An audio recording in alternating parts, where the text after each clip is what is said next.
అందరికీ నమస్కారం. Balabharati high school, బుధవార్పేట్, Kurnool విద్యార్థులు మరియు విద్యార్థుల తల్లిదండ్రులు అందరూ భగవంతుని ఆశీర్వాదముతో క్షేమంగా ఉన్నారని ఆశిస్తున్నాను. ఈరోజు మీకు ఒక కథ చెప్పబోతున్నాను. ఆ కథ పేరు అనుభవం. వేసవిలో మనకు సెలవులు ఇస్తారు కదా, అలాగే అడవిలోని జంతువుల పాఠశాలలకు వర్షాకాలంలో సెలవులు ఇస్తారు. సెలవుల్లో పిల్ల జంతువులన్నీ వర్షంలో సరదాగా ఆడుకుంటున్నాయి. కొన్ని జంతువుల కుటుంబాలైతే ఇతర ప్రాంతంలోని అడవికి విహారయాత్రకు వెళతాయి. అలాగే ఇక్కడ కుందేలు తన కుమారుణ్ణి కుందేలు చిట్టిగాడు అని పిలుచుకుంటాడు. కుందేలు చిట్టిగాడు వాళ్ళ నాన్న కలిసి విహారయాత్రకు బయలుదేరారు. దారిలో సుందర వనాలు, అందమైన జలపాతాలు చూస్తూ రకరకాల అడవి పళ్ళు తింటూ తిరగసాగారు.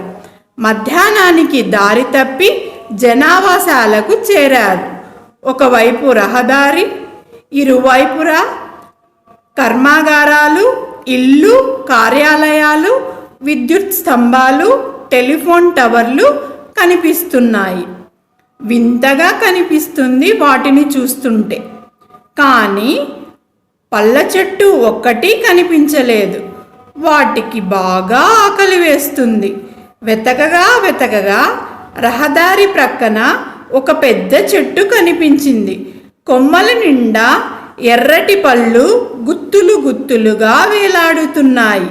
వాటిని చూడగానే కుందేలు చిట్టిగాడికి నోరూరింది. గబగబా చెట్టు దగ్గరికి వెళ్ళి పళ్ళను తెంపబోయాడు. వెంటనే కుందేలు చిట్టిగాడి వాళ్ళ నాన్న, ఆగు చిట్టి, ఆ పళ్ళు మాత్రం తినకూడదు అన్నాడు హెచ్చరింపుగా. ఎందుకు తినకూడదు నాన్న? ఇక్కడ మనుషులెవ్వరూ లేరు కదా, వాళ్ళు వచ్చేలోగా మనం కడుపు నిండా తినేద్దాం. అస్సలే నాకు ఆకలేస్తుంది అన్నాడు కుందేలు చిట్టిగాడు జాలి ముఖం పెట్టి. అలా కాదు బంగారు, ఈ పళ్ళు విషపూరితమైనవని నాకు అనిపిస్తుంది. విషపూరితమైనవా అని నీవు ఎలా చెప్పగలవు? వీటిని నీవు ఎప్పుడైనా తిని చూసావా? అర్థం కాక అడిగాడు కుందేలు చిట్టిగాడు. వెంటనే, వీటిని నేను మొదటిసారిగా చూస్తున్నాను, కానీ వీటిలో విషం ఉంటుందేమో అని అనిపిస్తుంది అన్నాడు తండ్రి. ఎలా చెప్పగలవు? ఎలాగంటే ఈ చెట్టు రహదారి ప్రక్కనే ఉంది. దారిలో మనుషులు తిరుగుతున్నారు. పళ్ళు విరగ్గాసాయి. చెట్టుకు కాపలా ఎవరూ లేరు. పళ్ళు చేతికందే ఎత్తులో గుత్తులుగా వేలాడుతున్నాయి. వీటిని చిన్నపిల్లలు సునాయాసంగా కోసుకొని తినవచ్చు. అయినా చెట్టు నిండగా ఉన్నాయంటే వీటిని ఎవ్వరూ ముట్టుకోవడం లేదు అని అర్థం. ఇవి తినదగ్గ పళ్ళు కాదు, బహుశా విషపూరితమైనవి కావచ్చు అన్నాడు తండ్రి. అదే సమయంలో ఒక కాకి ఎగురుకుంటూ వచ్చి వాళ్ళిద్దరినీ చూసింది. దారి తప్పి అడవి నుండి ఇలా వచ్చారా? ఆ చెట్టు పళ్ళు మాత్రం తినకండి, వాటిలో విషం ఉంటుంది అని హెచ్చరించి ఎగిరిపోయింది. కాకి మాటలు విన్న కుందేలు చిట్టిగాడు ఆశ్చర్యపోయాడు. తన తండ్రి చెప్పింది వాస్తవమని గ్రహించాడు.